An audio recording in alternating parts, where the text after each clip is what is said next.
Bonsoir, bonsoir à tous, bonsoir Ménagol. Bonsoir Didier, bonsoir toutes les personnes présentes. Voilà, ça fait drôle d'avoir quelqu'un en vrai. C'est rare qu'au studio, quand c'est le cas, quand on a l'occasion d'une invitée comme toi qui accepte de venir au studio, ça nous fait plaisir parce que ça permet d'avoir une réelle interaction qui est différente que celle qui est à distance. Voilà. Donc je le dis. Alors, Ména, on va te présenter, on va faire connaissance avec toi. Ce soir, on va parler, entre autres, et pas que ça, vous inquiétez pas, de ton livre Apprivoiser le pardon. On verra pourquoi, comment. Je suis comme d'habitude, ça, ton site. Où vous avez en fait c'est tout bien marqué ici, même le WhatsApp. Vous avez. Donc, moi, j'aime bien le Facebook, le YouTube, le Pic et Collégramme, parce que j'aime pas l'appeler Instagram. Parce que bon, comme ça. Et puis, vous avez le WhatsApp. Vous pouvez découvrir, en tout cas, Ménagol dans ce qu'elle est, dans ce qu'elle fait, ce qu'elle vous propose, entre autres. Et puis, son Facebook que vous avez ici. Il y a beaucoup de notifications. Voilà, sur lequel elle est très active. Vous avez aussi son YouTube, sur lequel elle fait des vidéos aussi, où elle fait des interviews, où elle invite des personnes. Je vous invite vraiment à découvrir. Alors pareil, je ne suis pas allé voir pour garder la fraîcheur et ma neutralité, ma partialité absolue. Et vous verrez, c'est intéressant, on trouve plein de choses. Et le Pic et Collégramme, pardon, Instagram ici, dans lequel vous pouvez trouver en fait Ménagol et tout ce qu'elle fait. On verra comment tu gères en tout cas tes réseaux sociaux, que tu fais régulièrement.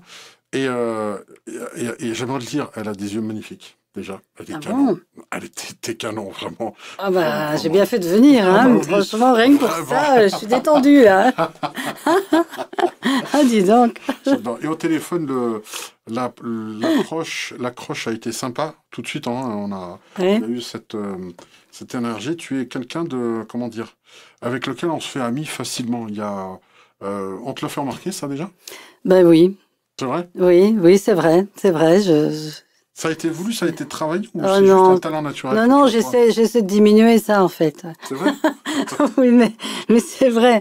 Ma fille, elle rit parce que le facteur, il vient, il boit le café pendant une demi-heure. Elle dit que je lui fais déjà une conférence privée.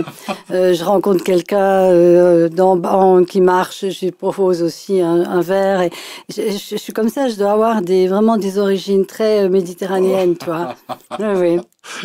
Donc c'est vrai que même mes stagiaires, je crois que ils deviennent tous mes amis quasiment, quoi. Bon, voilà. Sauf ceux qui me détestent, mais tu as un contact facile. Ce qu'il faut retenir, c'est ça, c'est ce contact facile. On va parler, je vous l'ai dit, de ce livre Apprivoiser le pardon que vous voyez au centre entre nous. Donc j'aurais pu l'attraper ici comme ça.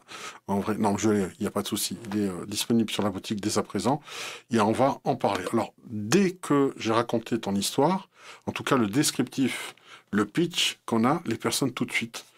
En tout disant oh pauvre femme, etc. Et j'ai pas l'impression que tu es à blâmer pour autant. J'adore que tu dises ça.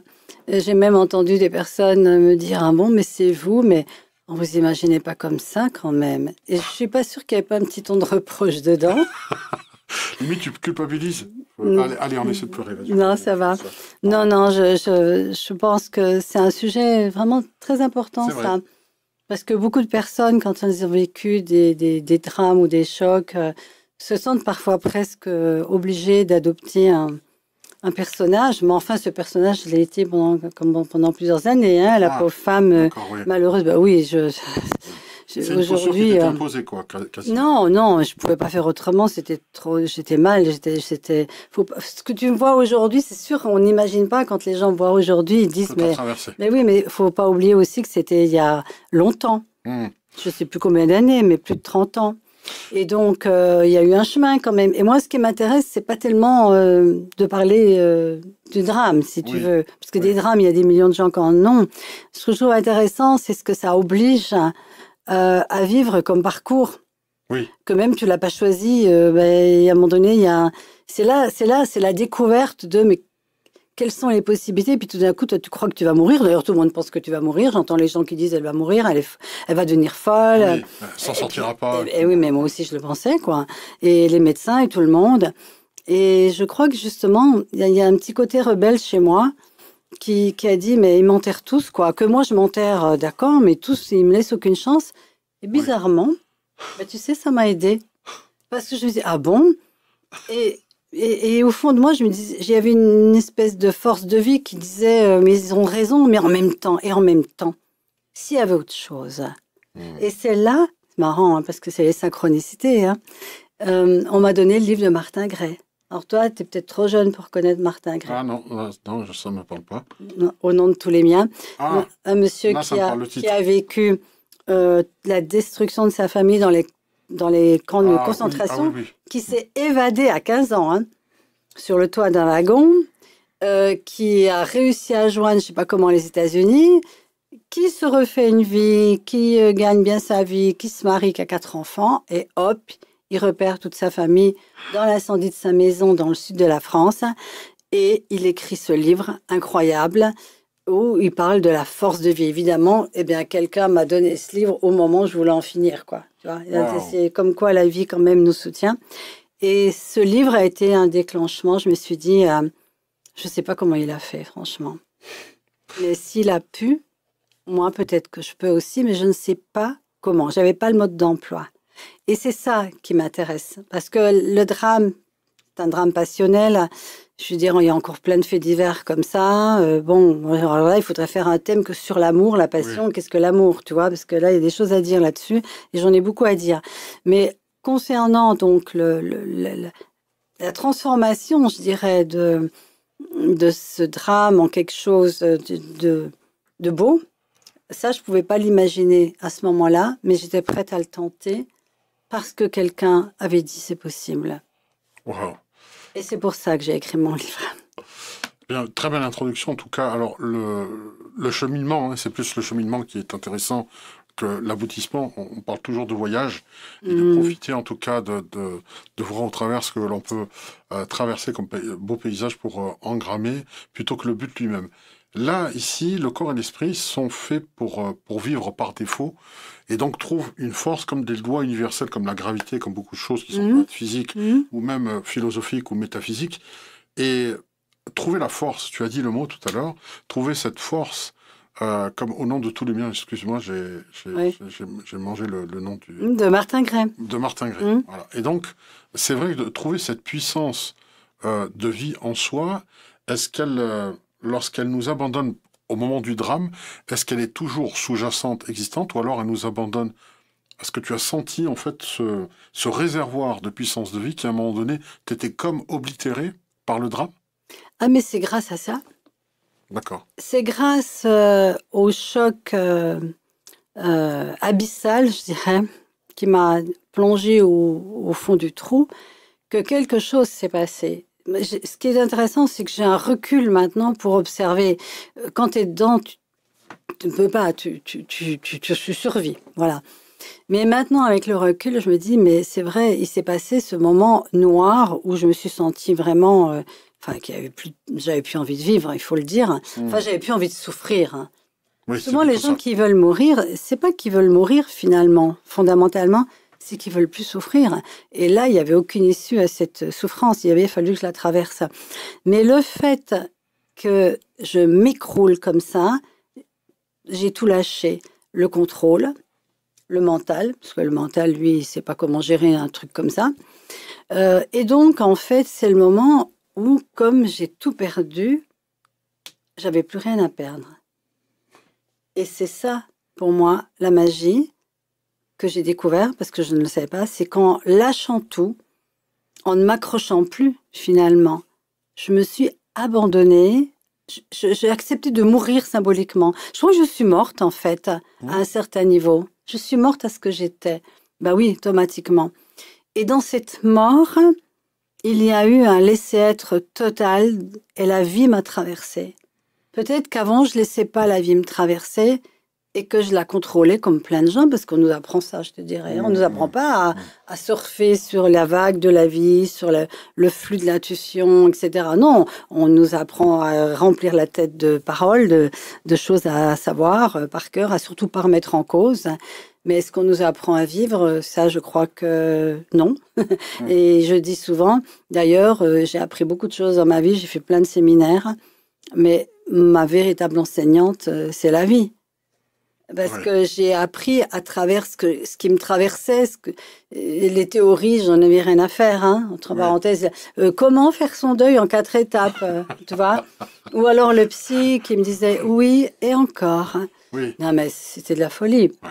Voilà. Et en fait, ce que j'ai découvert, c'est que il y a des enseignements qui arrivent à nous par les synchronicités, les hasards de la vie. Moi, j'appelais ça le hasard à l'époque. Maintenant que je suis jungienne, j'appelle ça les synchronicités, mais j'aime bien ce terme.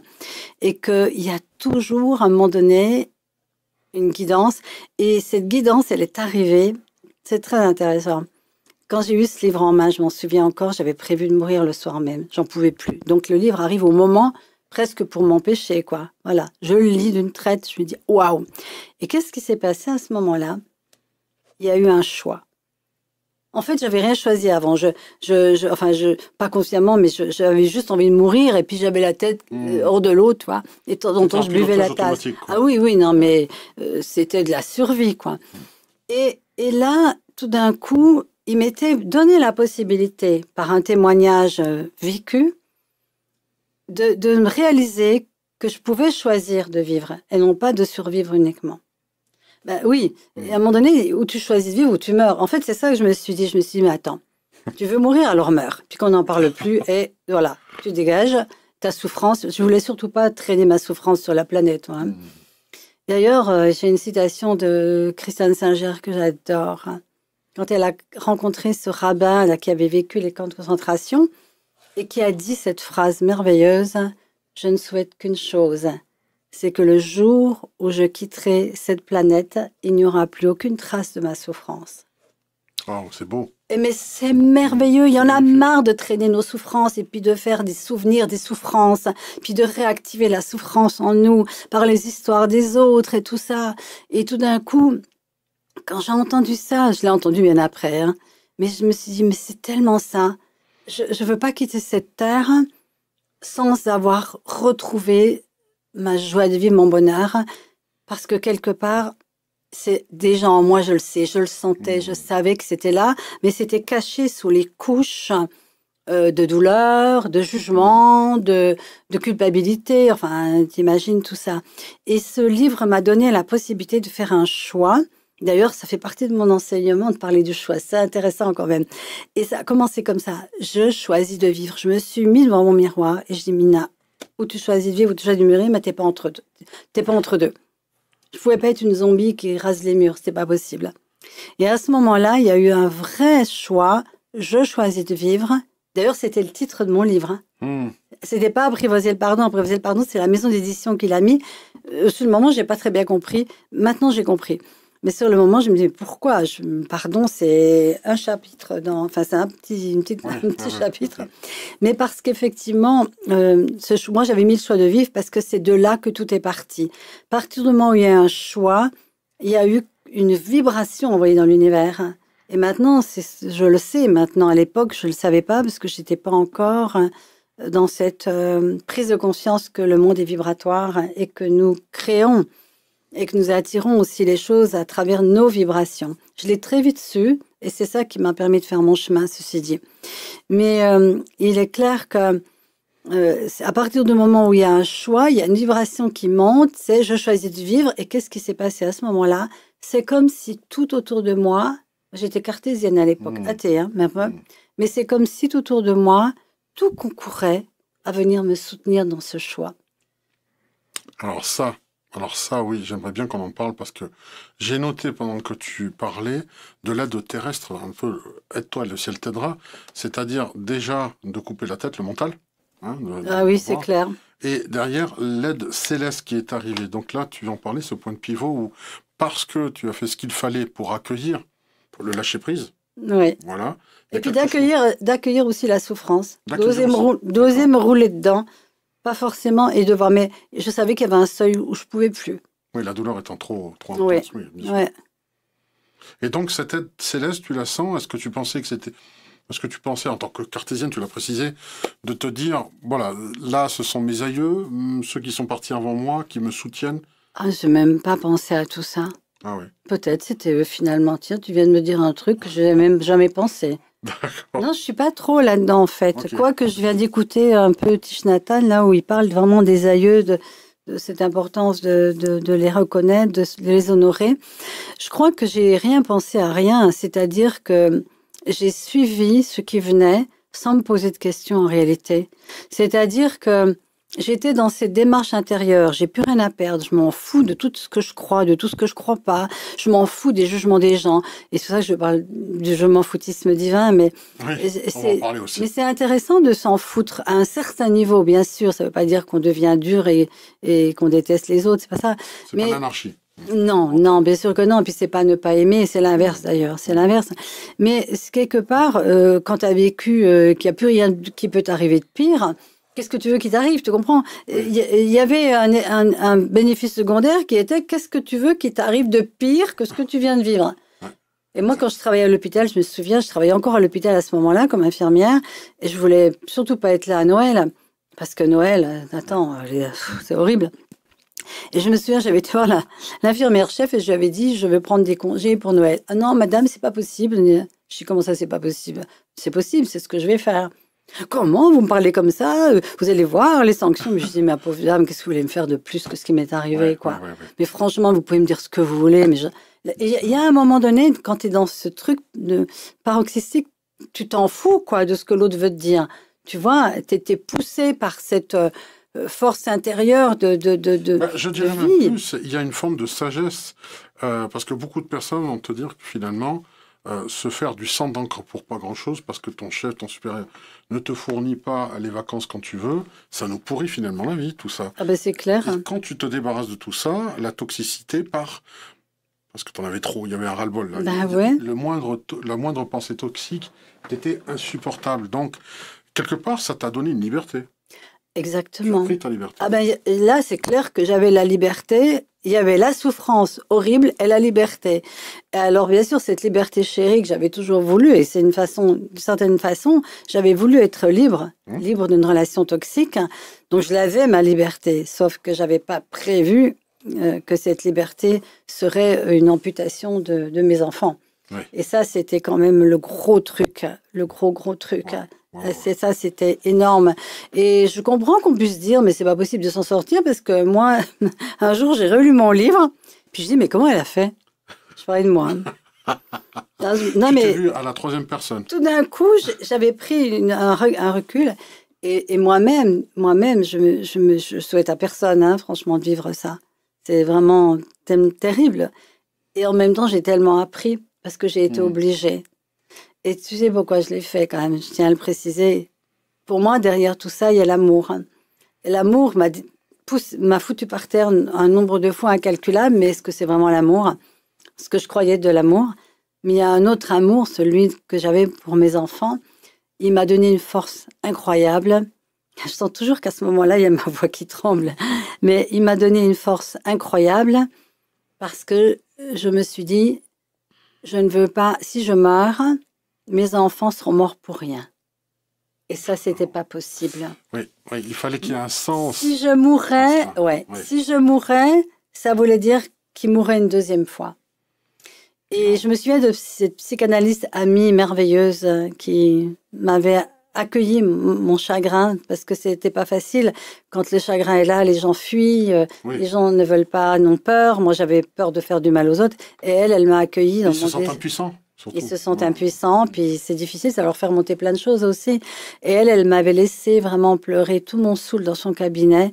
Et elle m'avait dit, en parlant d'Annick surtout parce qu'elle avait connu ma fille, elle avait dit, tant que tu es vivante, Annick reste vivante en toi et autour de toi. Et tout d'un coup, je me suis dit, mais oui, mais mes enfants, c'est une merveille. Et puis à un moment donné, tu sais, ce qui se passe, c'est que tu n'oses plus prononcer leur prénom parce que ça devient tabou. On prononce plus le prénom. On dit plus les prénoms. On parle pas. On effaçait leur existence. On effaçait. La fête des mères, ça n'existe plus. T'es plus mère. Enfin, et j'ai discuté avec d'autres mamans qui ont perdu des enfants. Elles me disent combien ça c'est difficile. Et le jour où j'ai pu oser de nouveau dire Annick, Davy, voilà. Mais qu'est-ce que c'était bon. Mais j'ai pu le dire le jour où il n'y avait plus que de la tendresse et de l'amour. Parce que pendant longtemps, dire Annick et Davy, ça y est, je pleurais. Oui. Mais il m'a fallu des années. Mais le jour où j'ai pu dire, ouais, Annick et Davy, mes amours, c'est vous qui m'avez amené là. Et ben, c'est ce que j'ai envie de dire aussi aujourd'hui. C'est cet amour que j'avais pour eux, parce que je trouve que, ouais, enfin, La première question que tu as dû te poser, comme tout le monde, c'est pourquoi trouver le sens de ce drame. Voilà, donc là, on en a un bout déjà, où tu l'as trouvé par ton propre cheminement, qu'effectivement, il y a toujours quelque chose, un dessin, aussi horrible soit-il, il y a toujours quelque chose qui permet d'évoluer. Est-ce que là, tu as pris conscience à ce moment-là que il y a comme des espèces de contrats d'âme? T'es-tu intéressé à cette partie-là, où finalement c'était, entre guillemets, écrit pour que ta vie s'accomplisse de cette manière? Ah là là, quel sujet. Par exemple, Philippe Ferrer, qui a perdu en fait son épouse, elle est partie avec des médiums, lui a demandé une fois de l'autre côté, elle a dit, mais si je ne serais pas mort, tu n'aurais pas accompli ton destin. Et c'est vrai, quand je lui ai posé la question, il n'aurait pas ouvert sa chaîne, il n'aurait pas eu le succès qu'il a aujourd'hui. Enfin, tout aurait été comme un effet domino de changer. Est-ce que ça a été quelque chose que tu as analysé sur le plan ésotérique, on va dire? Ah ben oui. Je suis vivante aujourd'hui parce qu'il y a eu une ouverture à ce niveau-là. Et je tiens à préciser qu'aucune thérapie n'aurait pu m'amener là. C'est vraiment un chemin intérieur, spirituel, que je n'ai pas forcément choisi, qui est arrivé à moi par des guidances invisibles, j'ai envie de le dire, parce que c'est les rencontres. Mais je crois que le moment clé, ça a été pas si longtemps que ça après. Je crois que c'était 1 an ou 1 an et demi. J'avais quitté mon travail, je me noyais dans des formations pour ne plus penser, parce que dès que je pensais, c'était horrible. Donc il fallait remplir. Ah, je remplissais tout, et puis le week-end, quand je travaillais pas, je faisais un stage, je faisais quelque chose qui... C'était pour tenir, quoi. Et ça a marché. Donc une période de suractivité, presque. Ah oui, oui, parce que dès que j'étais tranquille, mais tout revenait, tout venait, tout remontait en mémoire. Puis en même temps, tous ces stages que je faisais, j'apprenais aussi des choses, je découvrais des choses aussi sur le corps humain, sur le psychisme, sur l'alimentation, enfin plein de choses différentes. Mais surtout, je travaillais avec une entreprise, une société d'algues marines. J'avais quitté ma région. Et j'aimais beaucoup ce que ce gars disait sur la santé des algues marines, mais alors, voilà, qui parlait d'astrologie médicale. Et ça passait pas. Et je lui dis, écoute, je ne vais pas pouvoir continuer de travailler avec toi parce que moi, je ne crois pas à tous ces trucs-là, quoi. Astrologie médicale. Ah, mais j'étais fermée, donc... mais j'étais fermée à tout, moi. Ah non, mais attends, je reviens de loin. Mais attends, non seulement fermée à tout avant, mais après le drame, est-ce que tu l'étais encore plus, l'air de dire, quand bien même on m'expliquerait, c'est injuste, donc il y a un refus? Non, même pas. Non, il n'y a pas eu ça. Il n'y a pas eu ça. Alors, je travaillais quand même en psychanalyse, en pédopsychiatrie, et je savais déjà au fond de moi qu'il y avait une partie de moi qui avait co-créé ça. Disons que mon inconscient, puisqu'on parlait beaucoup d'inconscient, je me disais, je ne me suis pas mis par hasard avec un homme suicidaire, même si je ne savais pas qu'il l'était, cognitivement, mais au plus profond de moi, vibratoirement, il y avait quelque chose. Donc, j'essayais de regarder ça, d'analyser ça. Mais j'étais surtout dans comment j'aurais pu empêcher ça. Et ça me bouffait ma vie. Et un jour, donc, ce gars me dit ça, je me moque un peu en disant, bon... Et tranquille, il me dit ok, t'as déjà fait ton thème? Bon, je dis ça risque pas. Et il me répond alors de quoi parles-tu? Et il avait raison. Et moi, je suis une grande sceptique. Je peux dire que tout ce que j'ai fait jusqu'à aujourd'hui, et je continue, je suis sceptique, mais j'y vais. D'accord. J'y vais pour faire mon expérience. Il t'a mis devant le fait accompli de dire, voilà, tu regardes une assiette et sans l'avoir goûté, tu dis que c'est dégueulasse. C'est exactement ça. Et j'ai quand même eu, je dirais, l'humilité de reconnaître que ce que je disais n'allait pas et que c'était un point de vue que j'avais reçu de mon éducation, etc. Donc, pourquoi je croyais ça finalement? Et donc, j'ai dit, ok, je vais te le prouver. Et donc, j'étais dans le sud à ce moment-là. Et puis, alors, à l'époque, il n'y avait pas les portables, les ordinateurs. Je suis rentrée dans une cabine téléphonique. J'ai pris le bota. Astrologue, il y en avait une seule. Hein. C'était à côté de Nice, à Cannes. Et je fais le téléphone, je donne mon nom, je donne ma date de naissance. Elle me demande rien de plus, où j'étais née, l'heure. Puis, on se revoit dans 15 jours plus tard. Et on ne peut pas dire qu'elle est allée sur Internet, taper mon nom et regarder quelque chose, tu vois. Non, moi, 15 jours plus tard, j'y vais, j'étais comme ça. Je vais pas ouvrir la bouche. Déjà la fermeture. Ah, mais complètement. Ah, mais complètement. Et puis, elle commence. Et là, j'ai des frissons. Parce que je me dis, elle me connaît mieux que ma mère. Waouh. Elle disait des choses sur moi, déjà au niveau de mon caractère, de mes tendances. Hein. Je dis, waouh, c'est fou. Puis à un moment donné, elle est très mal à l'aise. Et je peux capter qu'elle est mal à l'aise. Elle me dit, bon, écoutez, là, il y a quelque chose de très marquant, mais je ne peux pas vous en parler parce que je ne sais pas si ça a arrivé ou si ça va arriver. Donc, elle pique ma curiosité. Et elle dit, et ça va vraiment changer le cours de votre vie, mais vous avez tellement la capacité de traverser ça. Elle me dit, et vous êtes venu pour ça. Alors là, franchement, je lui dis, écoutez, si vous êtes en train de parler d'un drame passionnel, c'est arrivé, vous pouvez m'en parler. Et là, elle me sort un papier où était inscrit mort du mari, suicide, folie, dépression, mort des enfants, le feu, tout y était. Tout. Mais je suis tombée sur quelqu'un, je crois, incroyable. Et là, je tremble. Je me dis, je lui dis, attendez, ce bout de papier, là, c'est rond et tout. Vous voulez dire que vous pouvez... C'était inscrit dans les astres. Vous pouvez dire ça? Mais je dis, mais non, mais il faut être pas bien, quoi. Et j'étais en colère, au lieu d'être contente d'entendre quelque chose, mais ça m'a fait monter une colère. Elle me dit, je dis, alors il n'y a pas de libre arbitre, voilà, je vis ma vie, je m'assieds sur un fauteuil, puis j'attends que ça se passe, et puis voilà, il arrive des catastrophes, des bombes et tout ça. Et elle dit, non, j'ai pas dit ça. J'ai dit que ça, vous ne pouviez pas l'éviter, parce que c'est pour ça que vous êtes venu. Ouais. Donc on en vient justement à cette histoire de contrat. Voilà. Mais pour le reste, vous avez le libre arbitre, la façon dont vous allez le traverser, la façon dont vous allez aller à gauche ou à droite, etc. Et donc, mais elle me dit, tous les thèmes ne sont pas comme ça, mais celui-là, là, je peux vous dire que voilà. Il est propre à toi. Voilà. Alors moi, je sors, je vais boire un whisky. Je bois rien d'habitude, hein. Oui, mais là j'étais. Ah non, j'étais. Secouée. Ah, mais non, mais vraiment, j'ai vraiment eu comme un coup de bâton sur la tête. Je peux pas dire autre chose. Et j'étais pas bien en même temps. C'est-à-dire, c'est bizarre.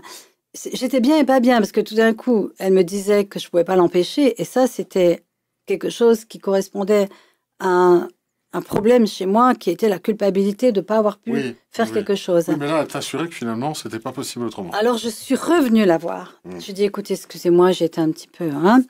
Et je lui ai dit, mais attendez, alors, vous voulez dire que j'avais choisi, mais eux aussi, ils avaient choisi? Elle me dit, oui. Je lui ai dit, attendez, on ne peut pas choisir une chose pareille. Bah, si. Elle me dit, vous savez, l'âme, la conscience n'a pas de point de vue comme ça. Tout à fait.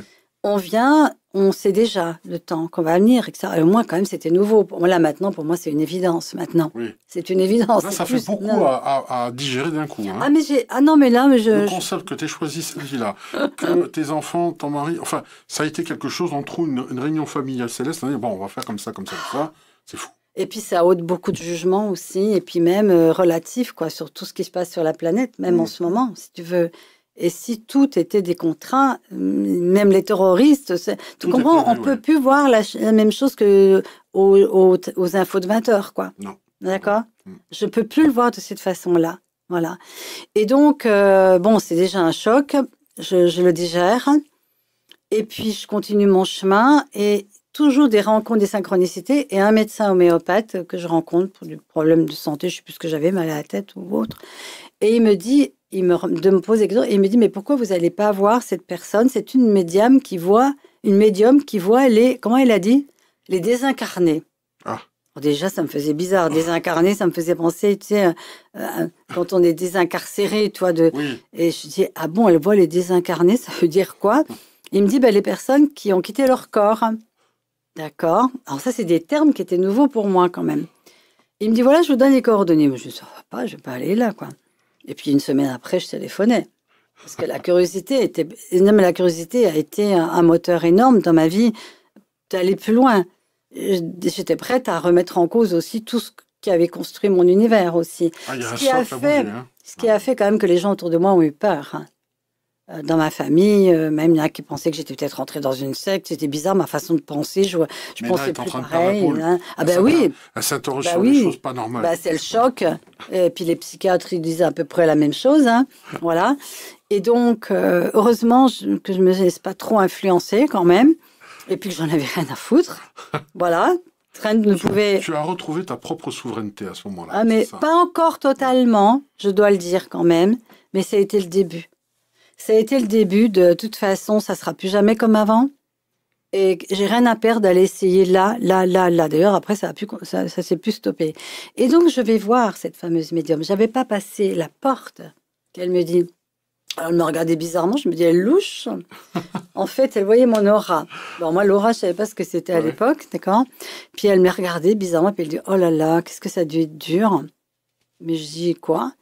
Eh ben, tous ces décès, c'est si jeune. Ah, puis je vois un petit garçon, une petite fille. Alors, attends. Elle voit un petit garçon, une petite fille, que moi, je vois rien, toi. Et elle commence à me dire, oh, et puis ils sont dans la lumière, et puis ils se donnent la main, puis ils sont heureux, et puis ils sont tellement heureux de vous voir. Et moi, je pleure toutes les larmes de mon corps, quoi. Je me dis, mais c'est quoi ce truc chez les fous? Puis en même temps, comment elle a inventé, quoi? Non, elle peut pas. Comment elle peut inventer ça? Je lui ai rien dit, je lui ai pas dit un mot, tu vois. Et puis elle commence à me dire, écoutez, vraiment, ils ont un message, surtout la petite fille, elle a un message à vous donner. Elle dit, tu sais, on est venu pour ça, on le savait, pour que tu deviennes une grande dame. Wow. Moi, je faisais que pleurer parce que je me disais, mais ça veut dire quoi? Là, c'est les enfants qui éduquent la mère. Ah ben attends, mais c'est un truc. Et puis alors, en plus, il y avait d'autres choses qui me donnaient des preuves. C'est-à-dire qu'elle dit, c'est bizarre, la petite fille, elle tourne un Rubik's Cube. Enfin, non, elle tourne pas, elle n'a pas dit un Rubik's Cube, elle dit, elle fait comme ça. Ouais. Elle dit, mais c'est quoi? Et puis je dis, non, moi je savais pas non plus. Non, je savais pas. Elle dit, oh, mais elle arrête pas de faire comme ça. Puis elle dit, mais tu vois que j'arrive, tu vois que j'y arrive. Puis elle me dit, vous voyez ce que c'est? Je dis, non. Puis elle dit, oh, puis le petit garçon, il arrête pas de parler de Jeannot Lapin, ça vous dit quelque chose? Et moi, rien ne me disait. Donc, elle continue, elle dit, ah, mais on n'est pas avec papa, il est dans des zones plus grises et tout. Bon, voilà, je me souviens de ça. Je pars de là, mitigée, mais en même temps impressionnée. Et une semaine plus tard, je vois l'ancienne nourrice de mes enfants, puis je lui raconte.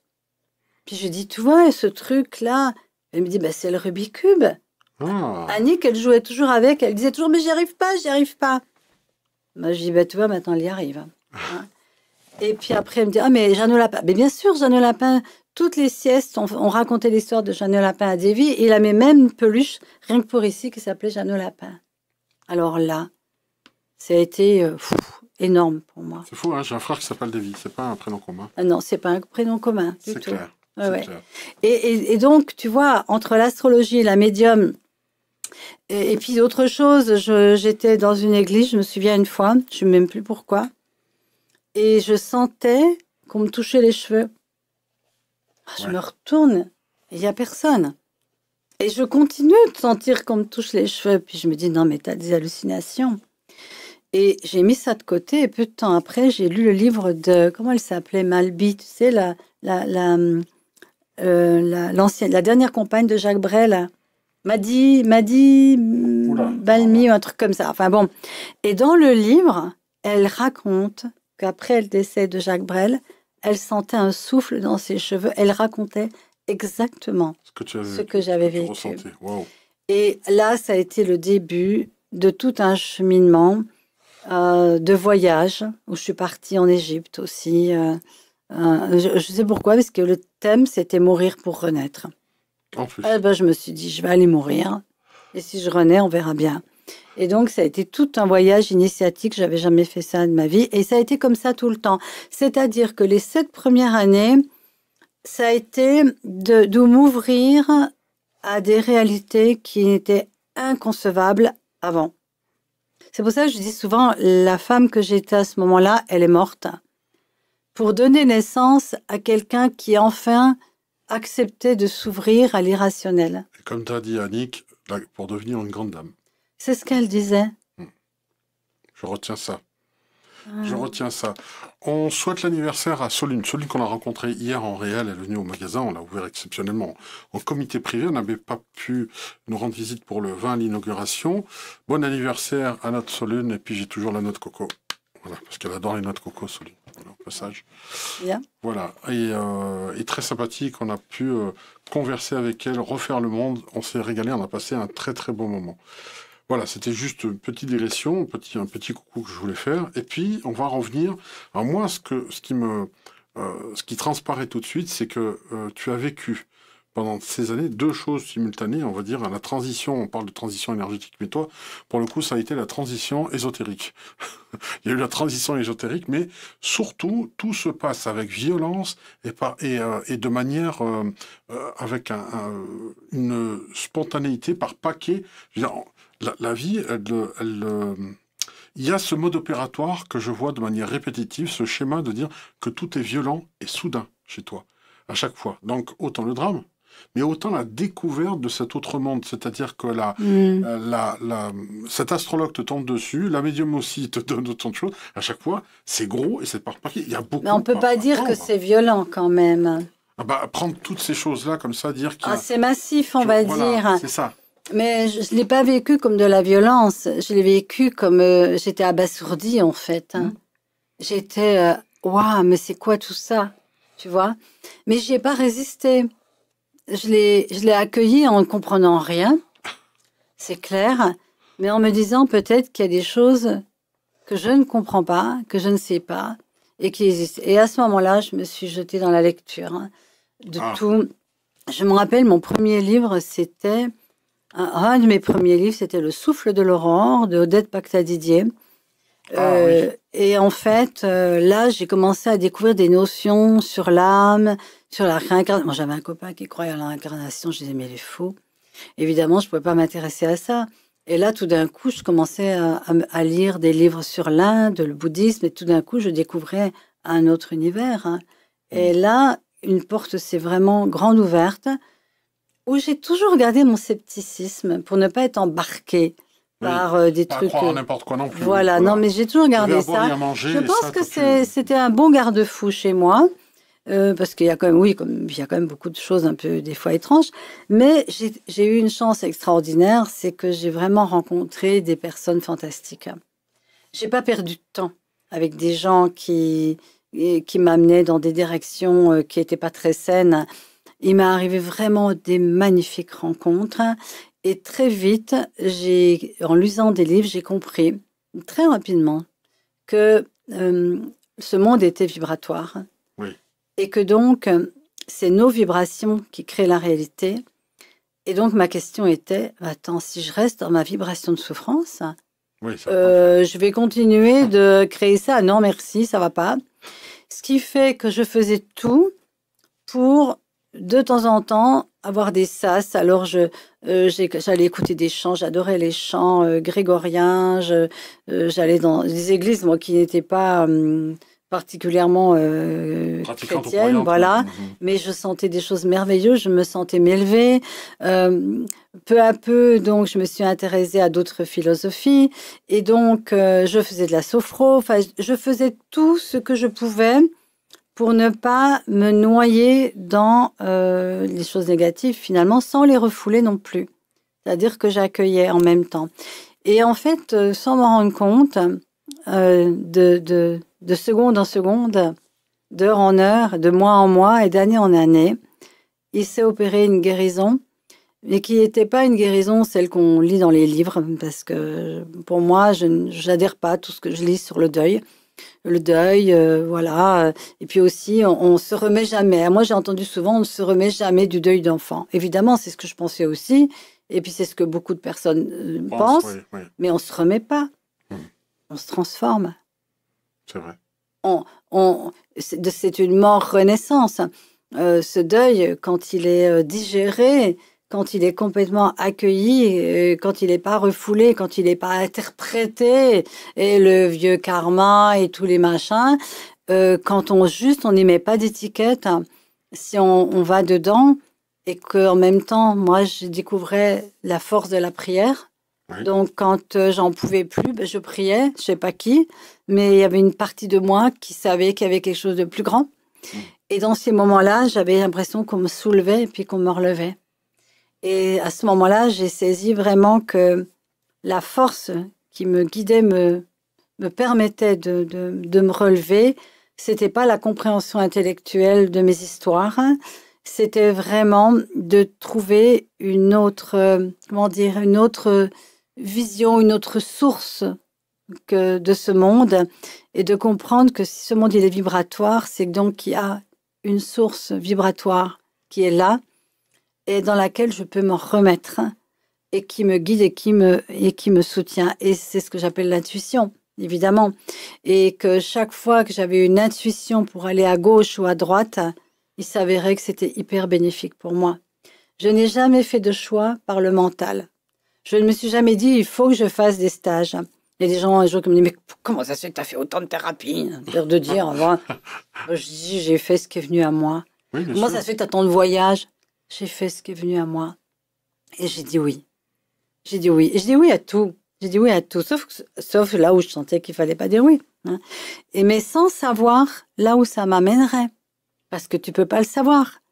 C'est ça, en fait, pour moi, le chemin de... Même ce qui se passe dans le monde en ce moment, mais qui peut dire si c'est mal ou si au contraire, ça peut réveiller l'humanité à sa véritable nature. Moi, c'est ce qui m'est arrivé. De perdre tout, d'être au plus bas du bas, m'a obligée. Je veux dire, j'ai pas de mérite à ça, quelque part. Je me suis juste abandonnée.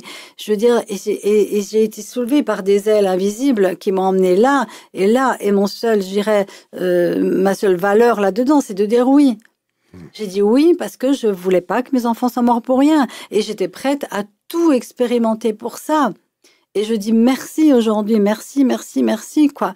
Parce que ce que je suis devenue aujourd'hui, ça n'a rien à voir avec ce que j'étais. Et je ne pense pas qu'un chemin intellectuel m'aurait mené là, non, tout simplement. C'est une initiation. Enfin, j'ai vécu une initiation, enfin plusieurs initiations. J'ai l'impression d'avoir vécu plusieurs vies en une, mais bon. Non, mais c'est le voilà. cas. C'est le cas. La perception que tu as des autres, si on devait faire un instantané photographique de la perception des gens avant et après ces épreuves difficiles, moi je veux partager ça, mais c'est vrai qu'avant de faire les émissions, quand je voyais des personnes qui, par leur physique, détonnaient d'une mauvaise vie, entre guillemets, où clairement on voyait les choses, à la limite, j'étais jugeant. Mais comme tout le monde aurait pu être, hein, j'étais idiot et jeune aussi, c'est normal. Aujourd'hui, avec l'expérience, lorsque je vois quelqu'un avec des blessures, je ne vois que ses blessures et je n'ai que empathie en me disant que je n'ai pas à juger ce qu'il a été et pourquoi il en est arrivé là. Donc il y a eu une transformation.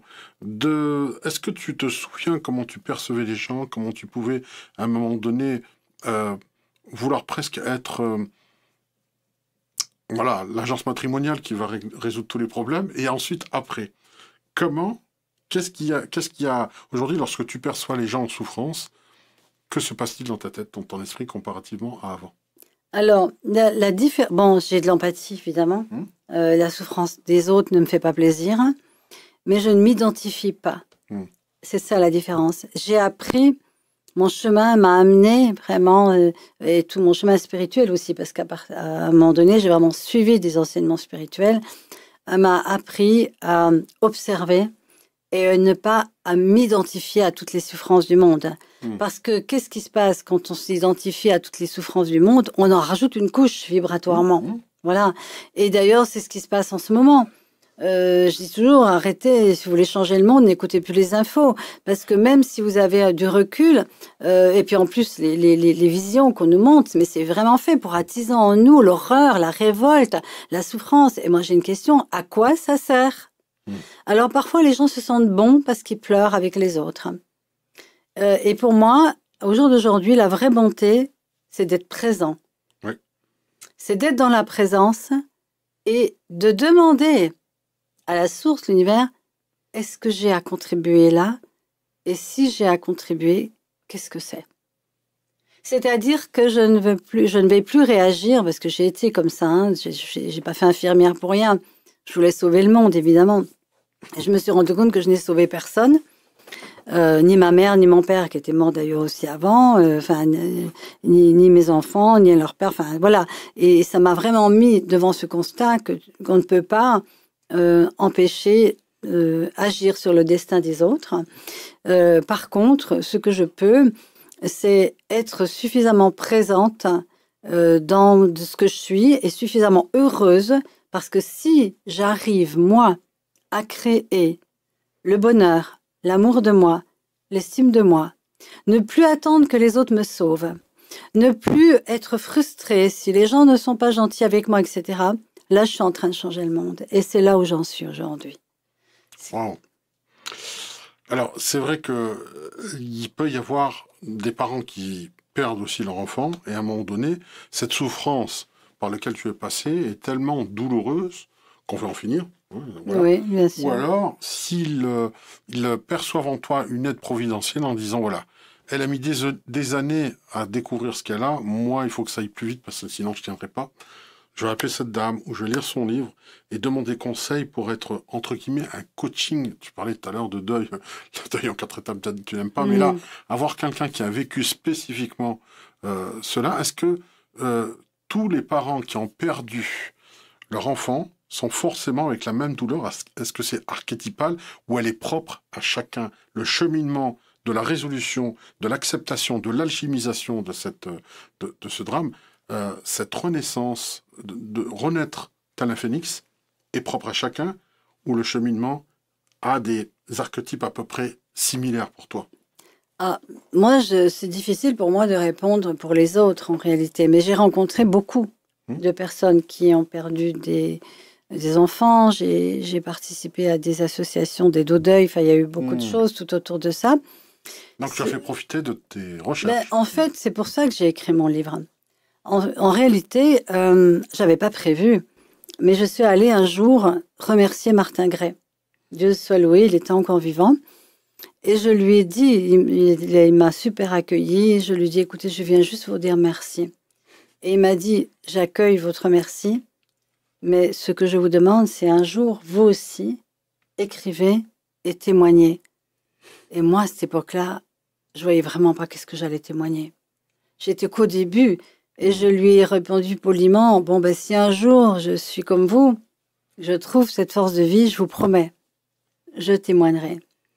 Et le temps a passé, c'est vrai, ça a duré 7 ans, ce voyage vraiment vers la guérison. Ça s'est terminé en Inde, devant les foyers de crémation, ce qui est assez incroyable.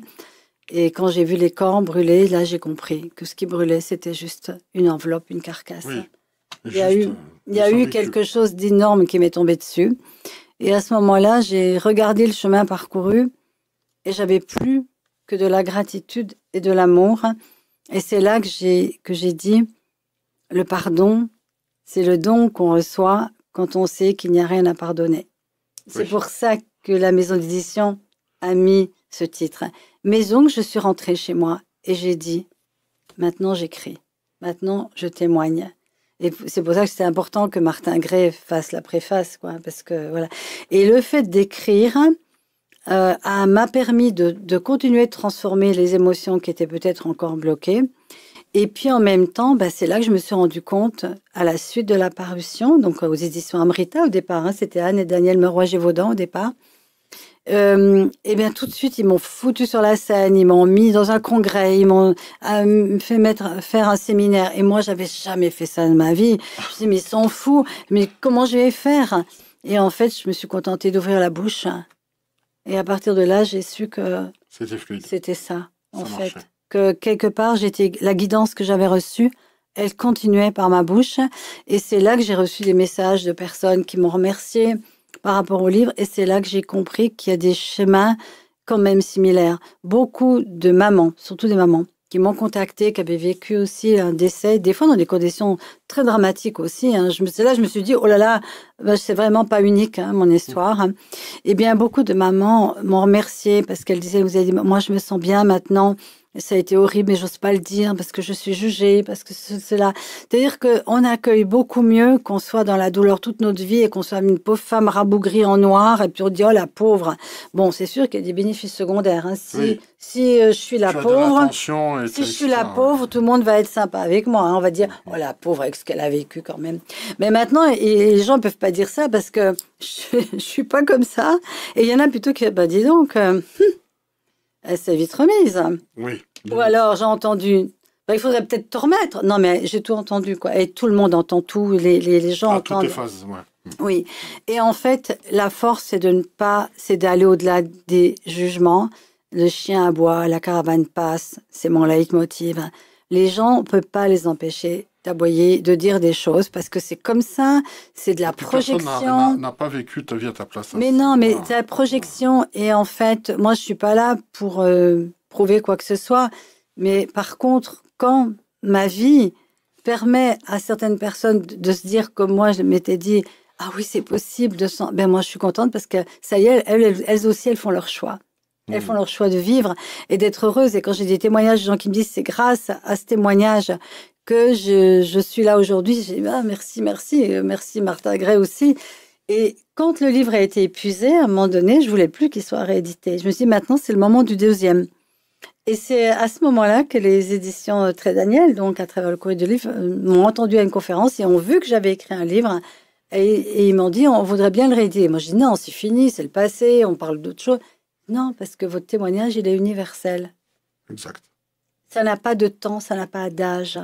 Et ça peut aider aussi. Et c'est comme ça que j'ai accepté de le rééditer en faisant une nouvelle préface avec Véronique Jeannot, avec qui j'ai eu un grand coup de cœur. Et puis en mettant une postface, enfin voilà, en modifiant un petit peu. Et ben, je souhaite qu'il puisse accomplir ce pourquoi il a été écrit. C'est de donner à d'autres cette capacité, en fait, de se dire qu'on n'est pas tout seul et que même si on pense qu'on ne peut pas y arriver, si on s'en remet, si on choisit de vivre, si on demande et si on prie, parce que pour moi, c'est ça, et qu'on est prêt à recevoir des choses qui nous dérangent, eh bien, il y a un miracle qui peut s'opérer. Et c'est le miracle de la vie, tout simplement. Waouh! Je vous invite justement à liker, partager, à vous abonner si ce n'est pas déjà fait. On va continuer dans cette conférence, qu'on peut parler interview-conférence, parce qu'on est dans l'entre-deux. Tu as dit quelque chose de très important. On se rend compte qu'on a pardonné lorsqu'on se rend compte qu'il n'y avait rien à pardonner. Ça paraît pas grand-chose, mais ça, je l'ai vécu personnellement pour d'autres raisons qui m'ont amené à ce cheminement. Et ce n'est pas rien, ce ne sont pas que des mots. Retenez-le parce qu'un jour dans votre vie, pour ceux qui ne l'alchimisent pas encore, ça prendra tout son sens le jour où vous vivrez vraiment ça. Et là, vous vous souviendrez de ce moment précis où Ménagol vous avez dit ça dans cette émission et vous direz si, c'est vrai.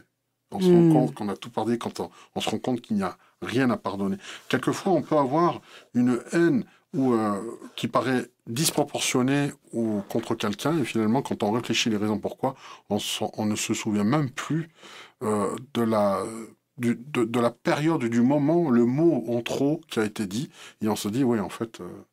Pardonner, c'est un choix, c'est le choix d'être heureux. C'est ça. C'est le choix d'être heureux. Et j'anime des cercles de pardon, justement, des cercles de pardon inversés. Alors ça, c'est quelque chose. Eh ben, oui. alors ça, si vous posez la question, ça, je veux bien que tu nous expliques, parce que les cercles de pardon, je connais avec Olivier Clair, je pense que tu connais aussi. Voilà, merveilleux, hein, on le salue au passage. Les cercles de pardon inversés, c'est Mercedes qui m'a dit ça. J'ai dit Casako, quoi. Ben oui, mais c'est justement ce que transmet Olivier. Ah. Mais on l'oublie. En fait, Olivier m'a fait venir à une de ses un congrès et j'ai fait une conférence ce jour-là. J'avais un peu peur. Je me disais, oh là là, ça devait être de la bondieuserie, tout ça. Il faut pardonner à ceux qui nous ont fait du mal. Et moi, j'étais pas dans cette démarche-là. Pour moi, j'ai dit, le pardon, c'est quand on réalise qu'on n'a rien pardonné. Parce que j'ai eu cette prise de conscience que rien n'était arrivé par hasard. Justement, tu demandais s'il y a un chemin d'âme.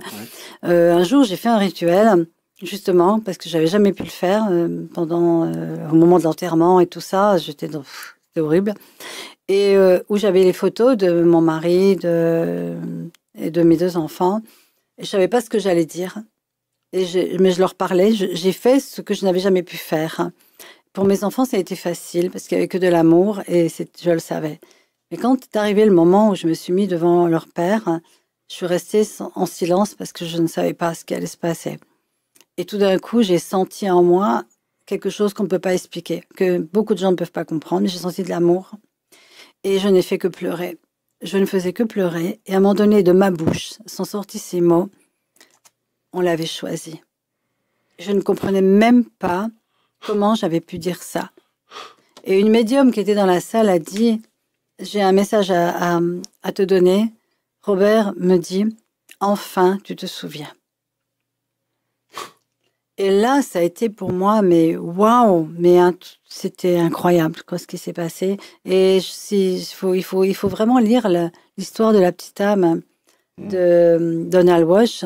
Ah oui, Cette oui, oui. histoire d'une âme qui voulait expérimenter le pardon sur terre. Et Dieu lui dit, mais enfin, pourquoi tu veux expérimenter ça vraiment ça sert à quoi? Oui, mais ce que je veux vraiment sentir ce que c'est que d'être magnifique, etc. Bon, Dieu lui dit, bah, choisis quelqu'un pour venir avec toi. Elle demande et personne ne répond. Alors elle est triste parce qu'elle voudrait vraiment expérimenter ça. Elle repose la question, personne ne répond. Et pour cause, quoi. Parce que c'est quelqu'un qui doit choisir de venir lui faire du mal. Oh. Et tout d'un coup, il y a une vieille âme qui parle et qui dit, moi, je vais venir avec toi. Alors elle dit, mais non, pas toi, t'es trop merveilleuse, t'es trop ceci, cela, tu vas pas venir sur Terre avec moi, me faire expérimenter le pardon, tu peux pas réduire comme ça. Elle dit, si, je vais le faire. Elle lui dit, mais pourquoi tu vas le faire? Parce que je t'aime. Mais il y a une chose que je voudrais que tu te souviennes. C'est que lorsque je ferai ça, je devrais tellement baisser mes vibrations que je ne me souviendrai plus de qui je suis. Alors toi, s'il te plaît, rappelle-toi. Ça m'a bouleversée, cette histoire, parce que j'avais l'impression que c'était mon histoire. Et à partir de là, il n'y a plus tout ce côté qu'on pourrait détester, haïr. Je me suis dit, les choses ont été comme ça. Est-ce que je les ai vraiment choisies? Je ne vais pas être radicale. Au fond de moi, je dis oui, mais je ne peux pas le prouver aux personnes. Mais ce qui est sûr, ce qui est, comment je peux le transformer pour qu'il n'y ait plus de haine dans mon cœur? Parce que quand il y a de la haine, s'il y a de la haine dans mon cœur, je ne peux plus aimer. Et moi, justement, mon histoire, c'est une histoire d'aimer, d'amour. Et dans le pardon inversé, ce que l'on fait, parce que c'est ça qu'on fait dans les sœurs de pardon, c'est qu'on demande pardon aux personnes qu'on accuse d'être la source de notre malheur. Implicitement, on dit, je te demande pardon de t'utiliser pour justifier que je ne choisis pas d'être heureuse. Ah oui. Et pour moi, c'est waouh. Oui, vous avez été trahis, blessés, humiliés. On le sait tous, on a tous été abusés. Franchement, Didier, tout le monde a vécu de l'abus. Pas forcément que physique. Ça peut être de l'abus moral. On se moquer. Dans la boue, tout ça, oui. T'es nul, t'es trop grosse, t'es trop ceci, t'es moche, t'y arriveras jamais. Mais qu'est-ce qu'on a pu entendre, ça?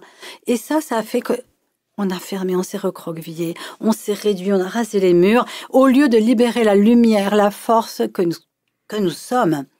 Et quelque part, ce chemin, il m'a permis de me réapproprier cette souveraineté dont tu parlais.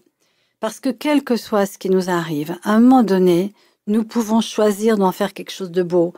On dit transformer le plomb en or, mais aussi le plus beau des lotus fleurit dans la boue.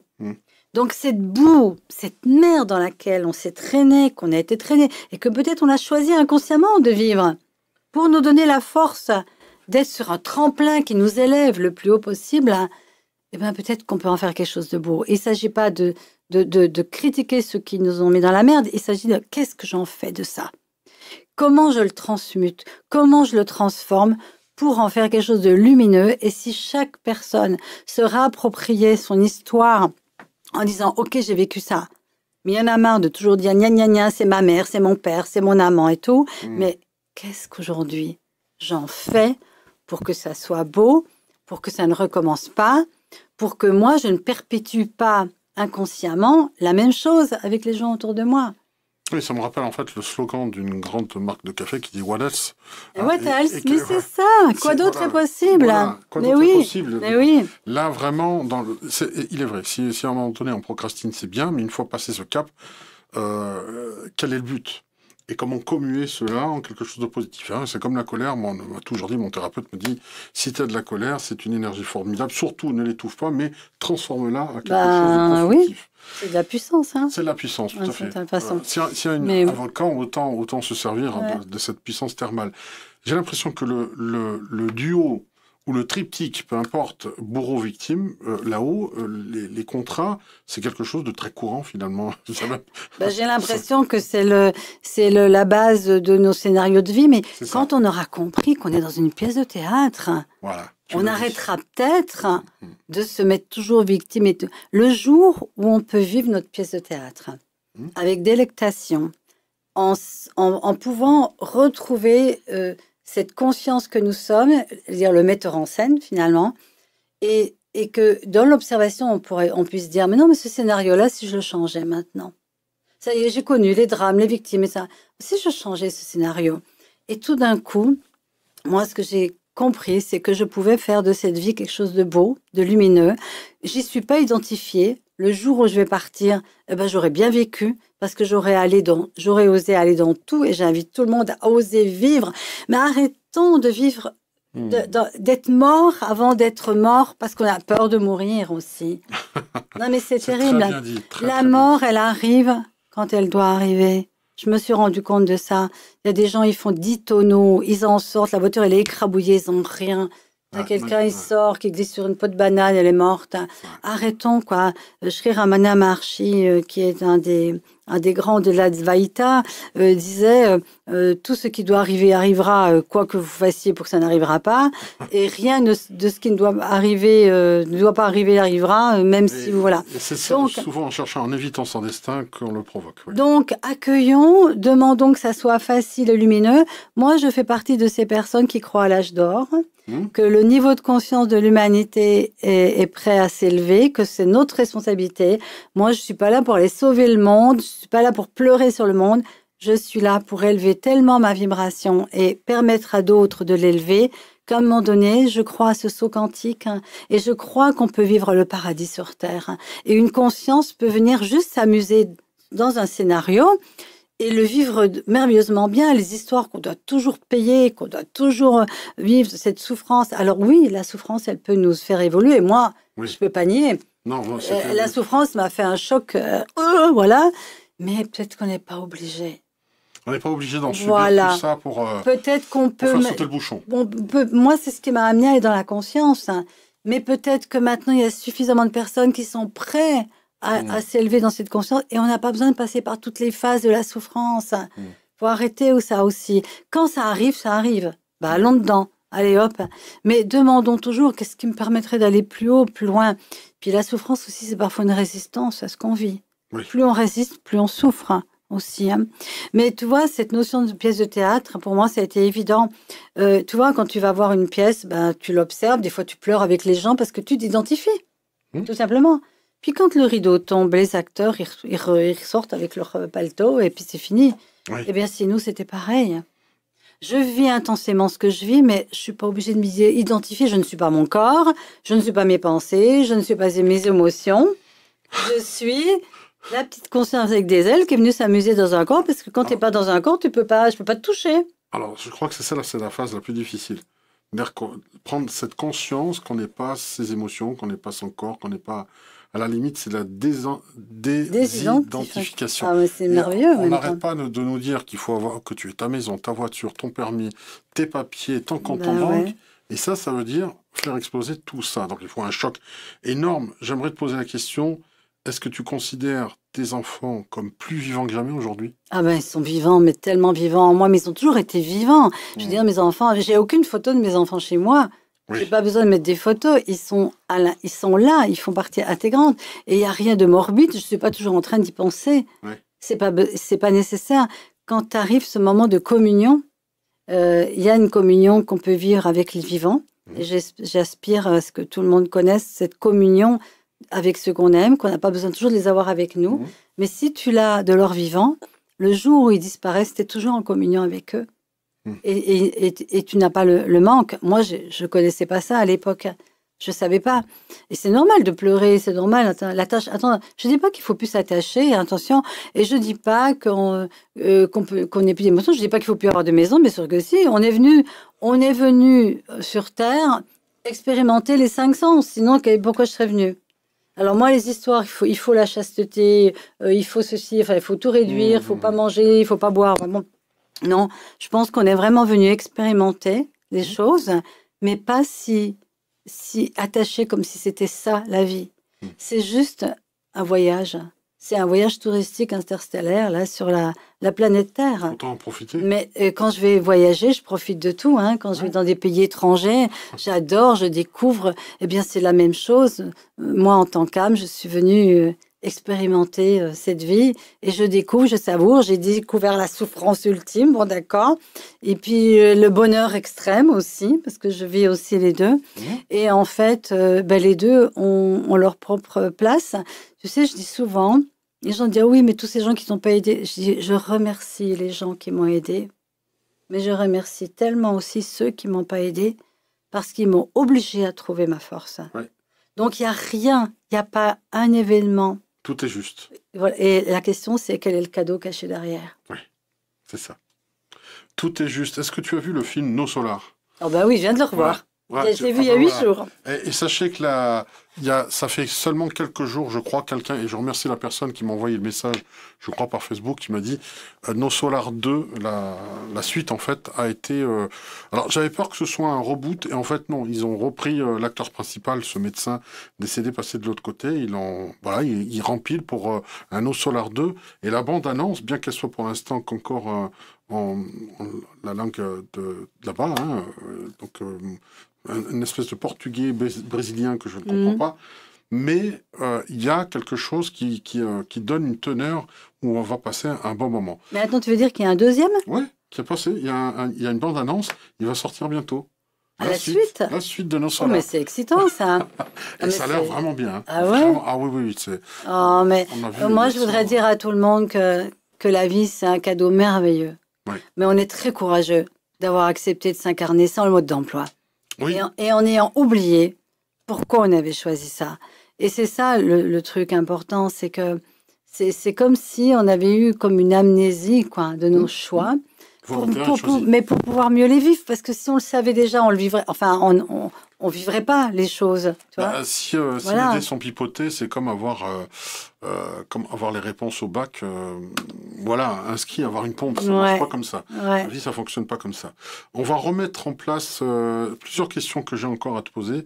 Mais là, déjà, le fait de dire, le père, qu'est-ce qu'il est devenu? Tu en parlais tout à l'heure. Est-ce que c'est aller plus loin que ça? Parce que la relation avec les enfants de l'autre côté, le lien a été tissé, on comprend. Et avec le père, qu'en est-il? Est-ce qu'il a fallu un travail un peu plus long? Est-ce que ça a été différent? Ah oui.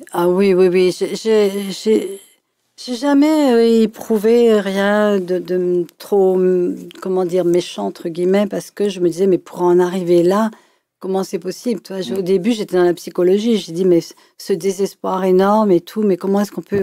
C'était un geste de folie, etc. Et j'ai pas voulu perdre de temps à l'accabler. Ni à le défendre, d'ailleurs. Hein. Oui. Voilà. Et en fait, il m'a fallu... Je l'ai un peu mis de côté. En gros, tu n'as pas voulu tirer déjà sur une ambulance ou quelqu'un? Non, mais c'est vrai. Et puis, je sais pas, je sentais au fond de moi que j'avais autre chose à faire, quoi. Faut d'abord que je m'en sorte, quoi. Que je fasse le deuil de mes enfants. Parce que c'était ça, surtout. Et c'est seulement quand je suis arrivée au bout de ce deuil et que j'ai écrit ce livre, d'ailleurs, que j'ai commencé, en fait, à réécouter cette histoire de la petite âme, tout ça. Et que je me suis dit, peut-être qu'il y avait quelque chose de grand et de profond qui nous a amenés à faire ce choix.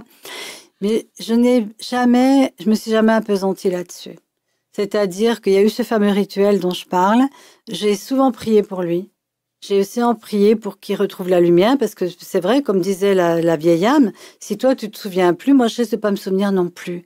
Et ça m'a fait quelque chose parce que j'avais pas passé beaucoup de temps à prier pour lui en fait. Et là, c'est seulement après que je me suis mis à prier et à demander que son âme s'élève, etc., qu'il retrouve la lumière. Mais j'ai pas passé, ça fait plus partie de ta démarche. Non. Il y a plus. Pour moi, je suis passée à autre chose, oui. Gaïa, on va en parler. Gaïa est vraiment le miracle derrière qui est venu. Alors, et quel miracle en plus, Gaïa, tu pouvais pas mieux choisir que de répondre merci à la Terre, merci à l'univers de ce cadeau formidable. Mais c'est elle qui m'a donné son prénom. Ah, c'est elle? Ah, mais c'est un truc de fou. C'est-à-dire que Gaïa, elle n'était pas prévue. J'avais 40 ans et je n'imaginais pas que j'avais fait le deuil d'être à nouveau maman.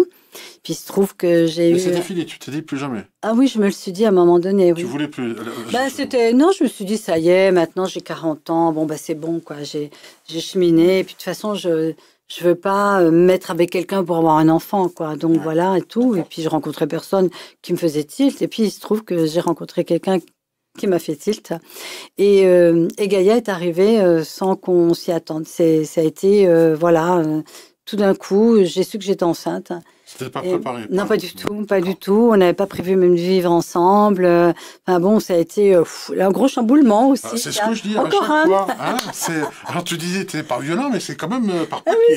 Oui, tu fais pas semblant. J'ai envie de dire par surprise. Voilà.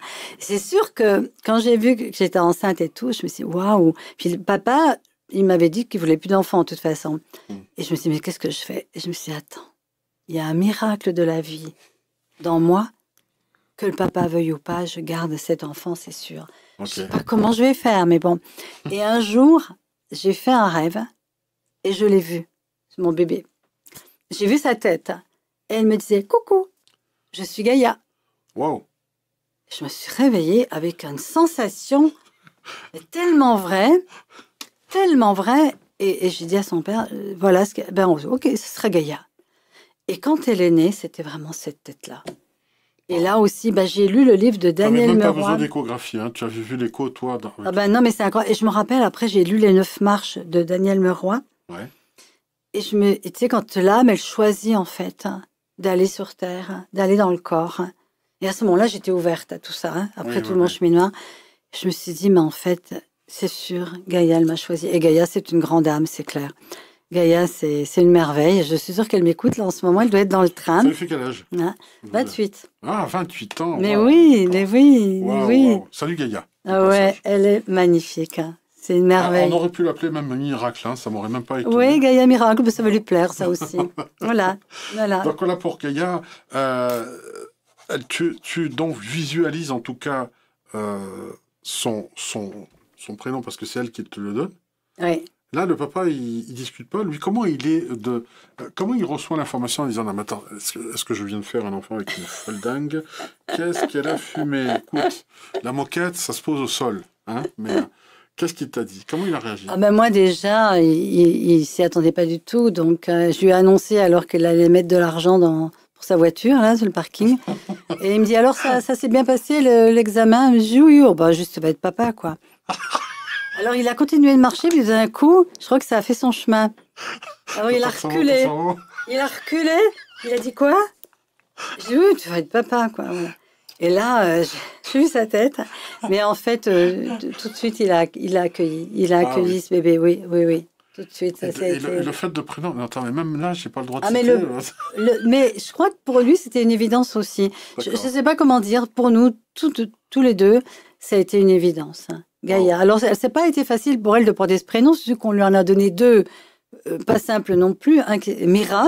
Ouais. Donc, Mira, c'est la danseuse en Inde qui danse partout. Enfin, et donc, c'était pour moi ma connotation avec l'Inde. Oui. Et puis, l'autre, c'était Raya, la vie chez les Juifs. Son papa est converti au judaïsme. Et évidemment, quand on lui demandait, c'est quoi tes prénoms?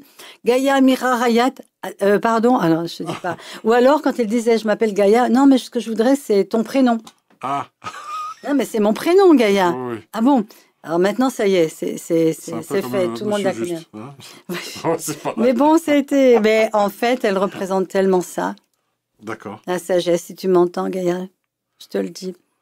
Tu es la sagesse, tu es la terre et tu es une merveille. Elle a bien dû apprendre aussi, Gaïa, tout ce passif, entre guillemets. Ah. Elle, comment elle a perçu de son point de vue? Est-ce qu'elle a porté à un moment donné le poids de dire « Ah, je suis l'enfant de la réparation. Waouh, qu'est-ce qui traîne sur mes épaules ?» Comment elle a pu percevoir et elle alchimiser? Parce qu'à la limite, elle devrait, je veux dire, pas un deuil par procuration, mais avoir eu des frères et sœurs avant. Ah ben quelle histoire, oui, non mais c'est vrai. Puis alors, donc elle en a une autre donc qu'elle a jamais vue, donc du premier mariage de son père. Donc Gaïa, je ne sais pas pourquoi tu t'es incarnée pour vivre ça, mais enfin bon, voilà, qu'elle m'entende bien. Mais en fait, justement, il y avait des médecins parfois qui avaient une super bonne idée. Ils me disaient, vous devriez refaire un enfant. Et moi, je leur disais, quoi? Oui, parce que si vous refaites un enfant, ben, vous allez oublier tout ça. Et je trouvais ça horrible. Oui, oui, oui. Alors, s'il y a des médecins qui écoutent, s'il vous plaît, arrêtez de dire des conneries comme ça. Pardon, mais je le dis. Hein. Non, si tu as raison. Non, c'est pas quelque chose pour remplacer, il y a un poids un terrible. enfant, mais imagine, Gaïa m'aurait dit, mais pourquoi tu m'as fait? Oh ben, c'était pour remplacer les autres. Non, mais attends, t'imagines de dire une chose pareille? Ça marche pas. C'est pas possible, mais Non. quelle idée. Donc, non, un enfant ne va pas remplacer la mort d'un autre. Elle D'accord? a sa propre vie, Voilà. sa propre existence, sa propre raison d'être. Par contre, c'est vrai que je me suis dit, mais comment, quand elle va la prendre, ça va être bizarre. Et j'avais une amie qui avait adopté des enfants et qui m'avait dit qu'on lui avait conseillé que dès la naissance, il fallait leur dire qu'ils étaient adoptés pour pas qu'un jour ils l'apprennent. Ah oui. Et j'ai fait la même chose avec Gaïa. C'est-à-dire que toute petite déjà, tu sais, tu as un demi-frère et une demi-sœur qui sont partis dans les étoiles, c'est des anges maintenant. Et puis elle grandissait, puis je lui disais, ah bah oui, il y a Annick et Davy. Et elle, un jour, quelqu'un lui a posé la question. Et elle a dit, mais pour moi, c'était normal parce que je l'avais toujours entendu. Et ma mère n'était pas dramatique avec ça. Elle racontait combien ça l'avait transformée, combien c'est grâce à ça qu'elle pouvait m'aimer, totalement, etc. Donc, je conseille vraiment, d'ailleurs, de ne pas garder de secret ou ne pas... Ces révélations qu'on fait, on se dit, on va le dire quand l'enfant sera capable de comprendre. Or, un enfant, c'est une conscience et il entend tout et capte tout. D'accord. Donc, la première chose à faire, c'était de le dire, et ça a franchement bien fonctionné. De toute façon, c'est l'honnêteté, la transparence qu'il faut jouer dès le départ, hein, carte sur table. Alors, celui qui partage ta vie, papa de Gaïa, c'est ton mari, ton compagnon Alors, s'il ne partage plus ma vie, oui. Parce que j'ai encore eu une autre étape de vie. Okay. Hein. Oui. Donc, c'était mon mari. D'accord. Mon compagnon aussi, parce qu'il s'appelait comme ça. Ah, bah, donc, voilà. Oui. Donc, voilà. je comprends, ok. Voilà. Pas mal. Voilà. Mais j'ai su, après des recherches, qu'il ne t'a jamais emmené en concert. Et il refusait de le faire. Parce que, paraît-il, si la chanteuse était en panne et que tu devais monter sur scène, comme tout est arrivé soudainement chez toi, tu serais devenue une rockstar du jour au lendemain. Je comprenais pas ce que tu voulais dire. Non, mais avec toi, tout peut arriver. Moi j'aurais été ton mari, je t'aurais jamais emmené en concert. Je trouve que c'est quelqu'un qui a été magnifique parce que il savait ce qui m'était arrivé et j'ai compris en fait que c'est pas forcément anodin de se marier avec une personne qui avait une histoire comme ça. Oui. D'ailleurs, j'ai un ami qui m'avait dit, bah, tu sais, moi franchement, je l'aurais pas fait. J'étais là. Maintenant, j'aurais eu peur. J'ai peur de quoi? Que ça recommence, ça soit contagieux? Hein, vraiment. Ah oui, donc, non, je rassure tout le monde, c'est pas contagieux. Hein, c'est pas parce que, voilà.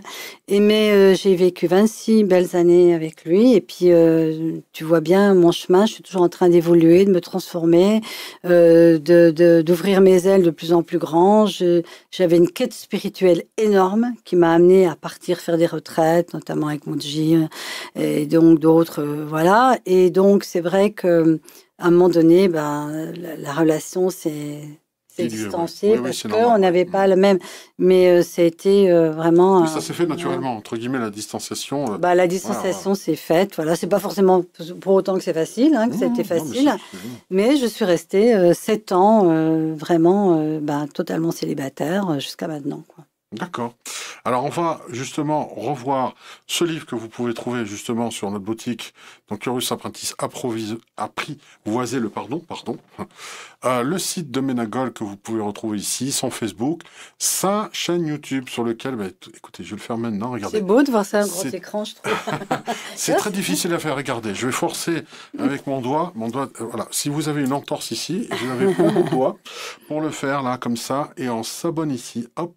Et là, on reclique pour faire toute la cloche. Voilà, c'est-à-dire, quel que soit qu'elle fasse des directs, qu'elle fasse d'upload, interview montée ou autre, eh bien, vous serez juste notifié. Et vérifiez cela, je vous le dis, beaucoup de patrons de chaîne ou autres qui ont une chaîne YouTube n'arrête pas de le dire massivement aujourd'hui, de gros influenceurs comme Bruce Banemaran qui a la chaîne Y Penser, qui a plus d'1,4 million abonnés, ne cesse de dire en début de chaque vidéo, vérifiez si vous n'avez pas été désabonné parce que YouTube, changement d'algorithme, il y a les choses qui sautent. Donc, vérifiez. Ouais. Et à ça, il y a le fait que moi, j'ai compris tardivement que c'était hyper important de cliquer sur la cloche. C'est vrai. Parce que sinon, les personnes n'entendent plus parler de nous, elles ne reçoivent pas les nouvelles vidéos. Et c'est comme ça qu'elles sont désabonnées. Voilà, donc c'est important la cloche, mais ça, c'est... Voilà. C'est important pour la cloche. Et puis, le pic écolégramme, que j'aime bien appeler comme ça, sur lequel vous retrouverez toute son actualité. Aujourd'hui, Mena, tes activités, puisqu'on a vu, on en a parlé, infirmière aussi, entre autres, tu as travaillé à l'hôpital. Alors, ton évolution professionnelle, parce que la transformation personnelle, on la comprend, et ça, on l'a bien entendu, mais au niveau professionnel, est-ce que l'empathie que tu avais déjà, parce que pour être infirmière déjà, c'est par vocation, je suppose. Ah oui, totalement, je voulais rien faire d'autre. Et aujourd'hui, après ces événements, est-ce que tu as changé d'emploi? Est-ce que tu as modifié ta manière d'appréhender ce métier, la pratique que tu en avais au quotidien? Comment c'est alchimisé tout ça? Comment tu l'as transporté au boulot? Parce qu'à un moment donné, à chaque fois, le moindre temps libre, tu le remplissais, ça j'ai bien retenu. C'était pour éviter de mettre le vélo moteur en route. Au début, Au début, oui. Voilà. Comment tes collègues derrière ont vécu cela? Alors, moi, j'ai démissionné au bout d'1 an de mon travail. Et j'ai suivi une formation qui avait rien à voir, qui était une formation d'esthétique, tout simplement parce que c'était en 6 mois. Et je voulais pas faire quelque chose de long, mais j'avais besoin de me remplir la tête par autre chose. Et il fallait que je fasse quelque chose. Donc, j'ai fait ça. Ensuite, je me suis fait une formation de naturopathie, parce que je pense que quelque part aussi, j'ai eu envie d'aller regarder aussi le corps, la santé. Voilà, mais complètement. Et puis ensuite, je me suis formée à la sophrologie, je suis devenue sophrologue et c'est là que j'ai commencé à comprendre qu'on pouvait modifier notre vibration, de créer autre chose à l'intérieur de nous. Ça, c'était un moment très important et j'ai pratiqué comme sophrologue. Je me suis formée au massage, toujours le corps, et j'ai pratiqué. J'ai eu la chance de toujours pouvoir pratiquer. Pour toi, le toucher, le massage, ça m'intéresse parce que le toucher est important pour toi. Il y a quelque chose, l'aspect tactile. Ah oui, bien sûr. D'accord. Ah mais moi je suis convaincue que la grosse problématique de ce monde, c'est que les gens ne sont plus touchés et qu'ils ne peuvent plus recevoir. Parce que le recevoir passe par le toucher. Oui. Si je mets ma main sur toi et que tu reçois pas, que tu te bloques, tout ça, tu te coupes de tout, tu te coupes de recevoir même de l'univers. Ah oui. Donc en fait, tout ce que je fais maintenant passe à la fois par le verbal, mais aussi par le toucher. Quand une personne touche et qu'elle se détend, elle peut recevoir. Si elle est contractée, elle ne peut pas recevoir. Et ça, c'est quelque chose qui m'a suivi pendant plusieurs années, beaucoup de massages, beaucoup de choses que j'ai fait autour de ça. Et puis, à un moment donné, quand j'ai été enceinte de Gaïa, là, j'ai fait un break, un congé sabbatique, on va dire, pour m'occuper d'elle. Et pour moi, ça a été magnifique. Voilà. Tu goûtes ton plaisir, là. Enfin, je pouvais voir grandir mon enfant. Et ça, j'ai une grande gratitude à son père parce que c'est parce qu'il était là et qu'il assurait financièrement que j'ai pu me permettre... Il a joué son rôle pleinement. Ah oui, complètement, voilà. Et puis, au bout d'un certain temps, là, quand elle a grandi, je frémissais J'ai même fait de la politique, je me suis présentée à la députation parce que j'ai toujours eu besoin de m'impliquer, j'ai besoin de m'investir, j'ai besoin de contribuer à ce monde. Et c'est comme ça, c'est un virus qui m'a été mis... Présidente. Oui, mais on me l'a déjà dit. Non, mais il y a un virus en moi, je ne sais pas comment dire, où j'ai besoin de partager, de transmettre tout ce que j'ai, tout ce que je reçois, je le transmets, parce que c'est mon bonheur, en fait. Et à un moment donné, je me suis dit, mais attends, là, j'aimerais bien reprendre. J'avais fait une formation de psychothérapeute. Attention, j'ai fait toute une formation de psy en gestalt et analyse jungienne. Ça a été tout un cursus qui m'a redonné une validation, j'ai envie de dire, dans mon accompagnement. Et là, j'ai commencé à créer des séminaires, à faire de l'individuel, etc. Un peu classiquement, je dirais. Quoique, Jung, c'est jamais classique, et la Gestalt non plus, mais quand même. Et quand j'ai fait ce break juste après, et que j'ai voulu reprendre, j'avais cheminé par des lectures, par des séminaires encore, etc. Et là, je me disais, mais qu'est-ce qui me permettrait de reprendre, mais qu'enfin on puisse retirer la carte mémoire qui crée tous ces drames et ces traumas. Je comprenais qu'il s'agissait plus d'aller éplucher tous les événements dramatiques, traumatiques, on y passe une vie, d'accord, mais de regarder, mais quelle est la mémoire, quelle est la croyance cachée, et ça me passionne, les croyances cachées qu'on peut avoir, qui nous appartiennent pas, qui viennent de nos ancêtres, détail, mais de l'inconscient collectif, la photographie d'avion qui permet d'enlever tout. Mais oui, au lieu, tu sais, c'est le château de cartes, au lieu d'ôter toutes les cartes, tu tires la carte du dessous. Voilà. Et donc, c'était ça. Et à ce moment-là, eh bien, j'ai commencé donc à transmettre d'autres processus de libération des mémoires cellulaires. Et ça m'a éclaté. Je continue d'accompagner pour que les gens redeviennent responsables et créateurs de leur vie, qu'ils soient dans le choix. C'est ça qui m'intéresse. Mais j'accompagne aussi beaucoup les femmes parce que moi, j'ai tout un parcours de femmes aussi. Parce que mon histoire, c'est quand même une histoire d'amour qui a mal tourné, quand même. Et derrière tout ça, il y a, qu'est-ce que c'est l'amour? Il y a tout un chemin. Et donc, j'ai commencé à accompagner des femmes parce qu'il y avait plus de femmes qui venaient à moi. Et j'ai créé une retraite qui s'appelle Femmes conscientes, femmes puissantes. Wow. Et j'adore. Je crois que tout le monde aime. Et où là, vraiment, il y a se retrouver la joie. Arrêter de toujours dire j'ai été abusée, c'est cela. Comment je le transforme? Comment je baisse mes masques? Comment je libère qui je suis vraiment derrière mes traumas, derrière mes vieux manteaux qui ne sont pas les miens. Parce qu'on emporte des manteaux qui ne sont pas à nous et des masques qui ne sont pas à nous. Et là, je dirais que c'est jouissif, c'est orgasmique, c'est magnifique. Ça permet d'abandonner le sac à dos avec toutes ces pierres. Et voilà. Et en même temps, de reconnaître qu'on est ça et qu'on a vécu ça. Ça ne veut pas dire être dans le déni. Voilà. Et donc, ça fait partie de mon accompagnement. Mais tout ce que je fais, que ce soit les serres de pardon, que ce soit le coaching en ligne, que ce soit les retraites de femmes, que ce soit les voyages initiatiques autour du deuil, que ce soit les serres de pardon, que ce soit mes formations de mémoire cellulaire, etc.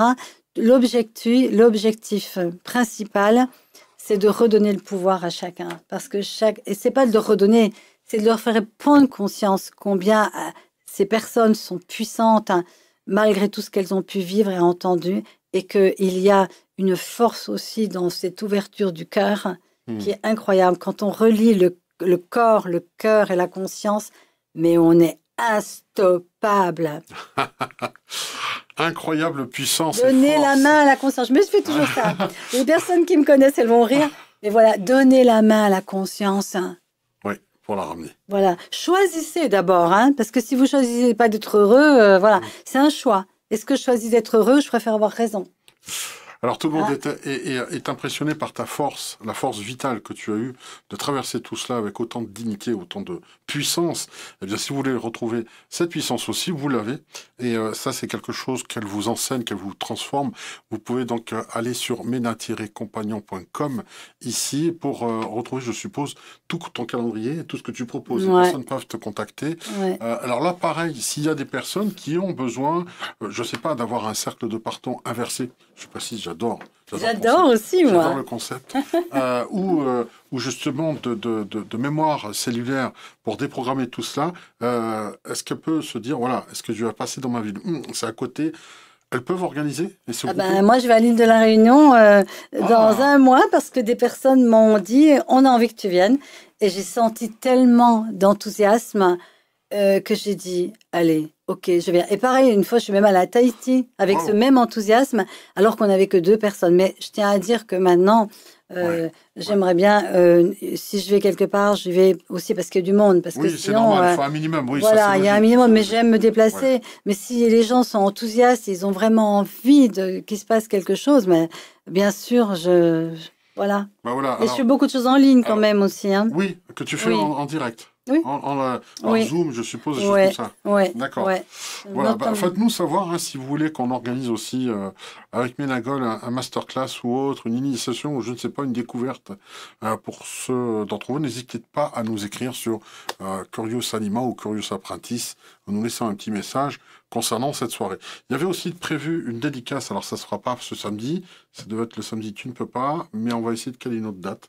À la boutique physique, donc à Romans-sur-Isère, 38 rue Jacquemart, si vous voulez venir pour faire dédicacer votre livre. On va peut-être terminer sur la filmographie qu'il peut y avoir avec...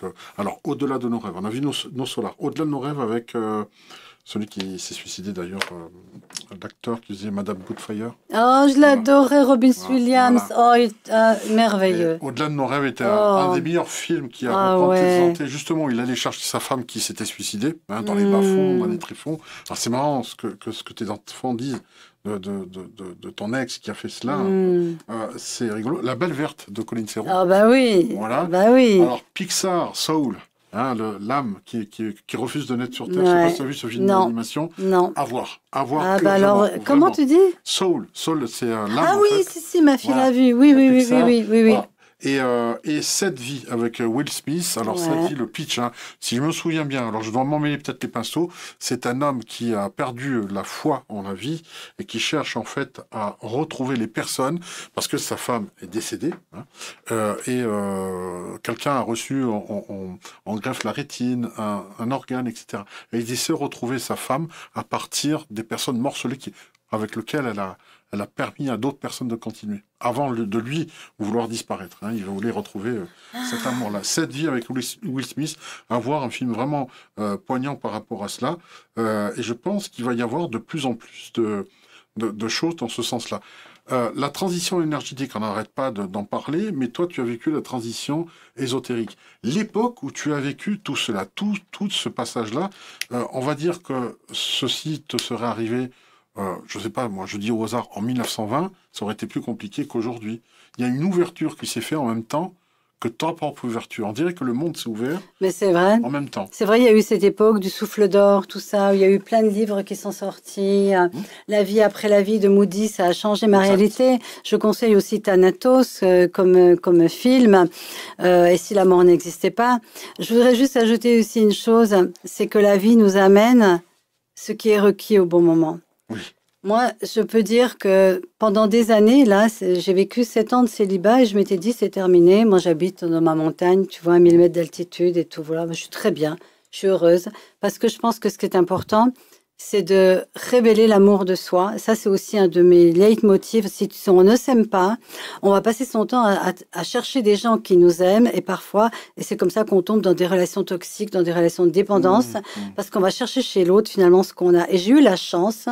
que c'était pas facile de me dire que j'avais aussi encore un deuil de divorce à vivre, mais j'ai eu la chance de vivre ces 7 années vraiment solitairement. Enfin, ma fille était proche, mais et de me dire maintenant, je cesse d'attendre de quelqu'un l'amour.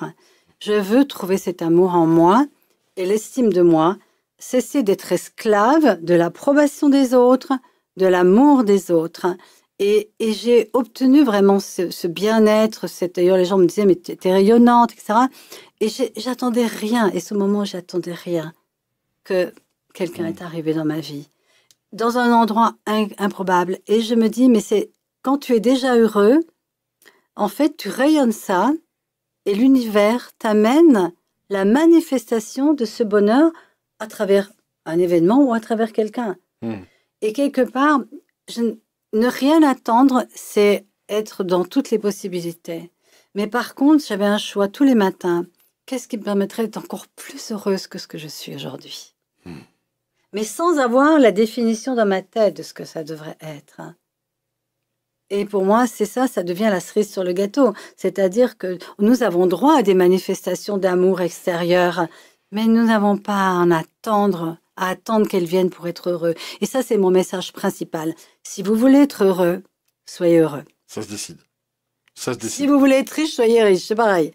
Non, mais soyez déjà dans la vibration. Oui. Et c'est ça que nous devons cultiver. C'est ça qui m'intéresse. C'est la clé de l'abondance. Dans Mais tous les domaines. Hein. Dans tout. L'amour, l'argent, tout est pareil. On va peut-être terminer sur une dernière...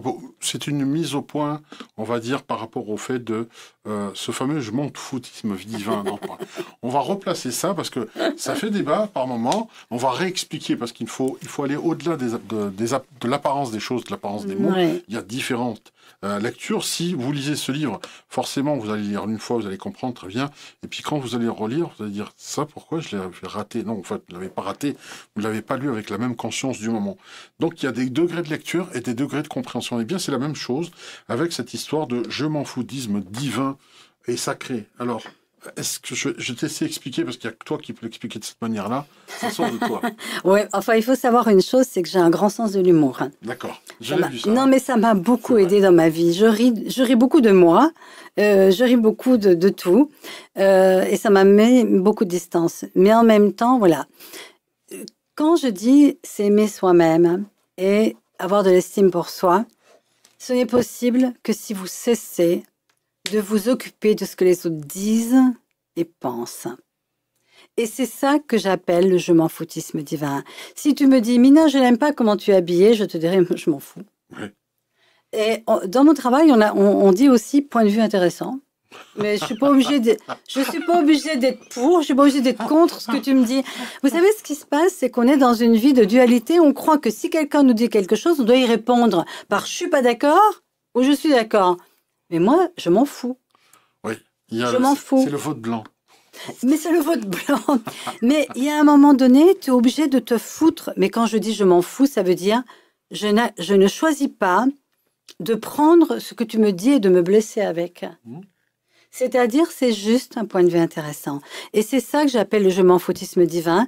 Parce que si vous arrêtez pas de prendre tout ce qu'on vous assène de toutes les horreurs du monde, et je voudrais quand même vous dire que ça date depuis la nuit des temps, moi j'ai quand même des grands-parents qui ont vécu les deux guerres. Hein. Donc la guerre de 14, la guerre de 40, il faut arrêter de dire qu'on vit une vie horrible. Ça a toujours été un peu comme ça. Et mes grands-parents, eh ben, ils grimpaient sur la table et ils dansaient, ils chantaient, parce qu'ils savaient combien la vie était précieuse. Oui. Eh bien, en fait, si nous savions combien la vie est précieuse, nous devons, c'est un devoir d'honorer cette vie. Si moi je suis vivante, je dois l'honorer en cherchant comment je peux être une contribution dans ce monde en étant heureuse, en étant libre, en étant indépendante et en arrêtant d'attaquer et d'accuser les autres qui font pas ce qu'ils font. Et vous avez vu comment ils sont, vous avez vu ce qu'ils m'ont dit, je m'en fous. Ce qui compte, c'est qu'est-ce que je peux créer de différent dans ma vie qui fasse la différence. Quoi qu'il m'arrive, quoi que tu me dises, quoi que les autres ont dit de moi, quoi que ceux-là ils disent et ils me jugent, tous ceux qui se désabonnent, parce que des fois je leur dis des trucs qui ne leur plaisent pas, je me dis, mais c'est comme ça, c'est leur choix. Ça, je n'ai pas à être touchée par ça. Et la grande liberté, et ça c'est quelque chose que je ne croyais pas atteindre, parce que j'étais quelqu'un qui était très touché par les opinions des autres. Et tu sais ce que ça me faisait faire? Ouais. Ah oui, oui. Ah, mais je me rédigeais, je devenais toute petite, toute la lumière qui pouvait être la... Et ça, c'est là qu'intervient le beau poème D'investiture de Mandela, écrit par Marianne Williamson, qui, entre parenthèses, se présente à la présidence des États-Unis.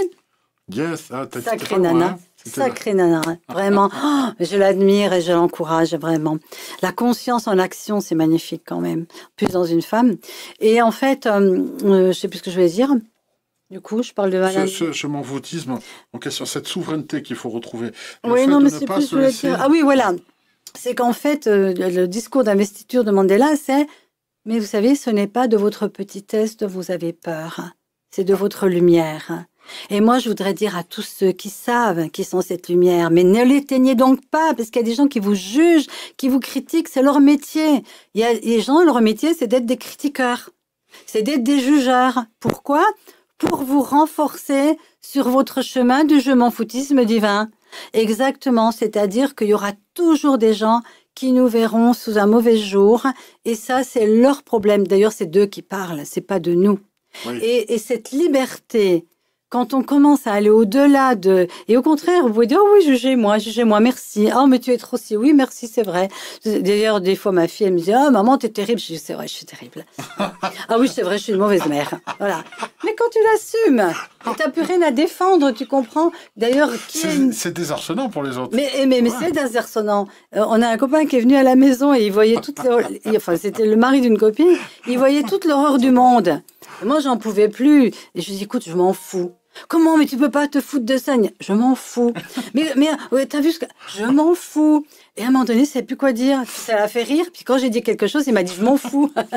Tu aurais pu remplacer, tu sais, l'actrice Maria Pacob. Ah oui, j'adore. Je m'en fous, mais tu veux pas t'imaginer à quel point je m'en fous. Oh, mais c'est merveilleux. Oh, mais j'adore. Mais j'adore ce moment-là. Mais oui, mais j'ai pas... C'est culte, hein. Tu sais pourquoi? Je veux dire, je suis arrivée à un âge où j'ai plus le temps de m'intéresser à ça. Je comprends. Je m'en fous. Je sais pas combien de temps il me reste à vivre. Donc, je m'en fous de ce que vous dites, de ce que vous pensez. Vous aimez pas ce que je fais? Ben, ne l'aimez pas. Regardez autre chose. Changez de chaîne. Non, mais vraiment. C'est vrai. Non, mais vraiment, j'ai pas de temps à perdre. Moi, mon temps maintenant, c'est d'être heureuse. C'est vrai. C'est d'être heureuse et de montrer aux autres, regardez, on peut être heureux malgré tout ce qui nous arrive, malgré l'âge. J'ai plus 20 ans. On peut tous être heureux. Il faut le choisir et aller au-delà, en fait, de tout ça. Alors, c'est juste... Alors, c'est...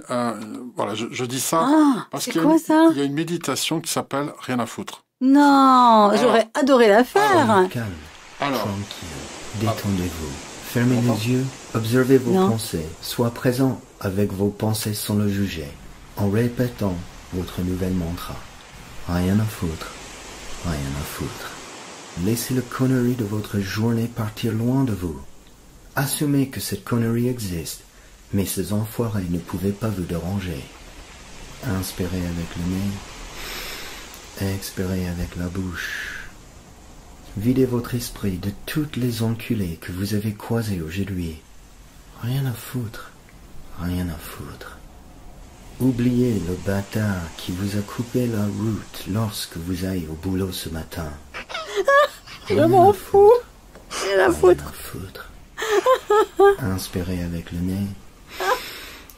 Oh, c'est trop intelligent d'avoir fait ça. Je vais en faire une, tiens. L'âme de l'univers va rendre la justice à travers le karma.